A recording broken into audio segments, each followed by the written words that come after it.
Hello, we are here for one more lesson of this T-FLEX analysis training course, and today we are starting a new chapter called Forced Oscillations. It's a different field of the type of analysis possible to execute inside T-FLEX.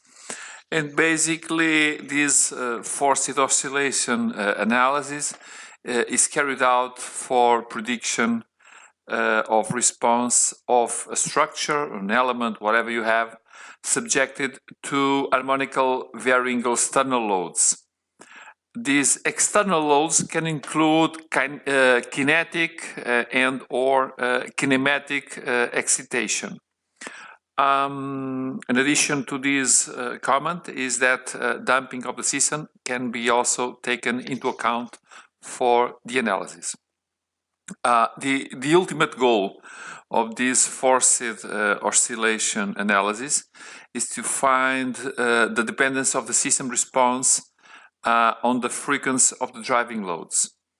And we can get results from this analysis like amplitudes of displacements, oscillation accelerations, and oscillation overload for the given driving frequency.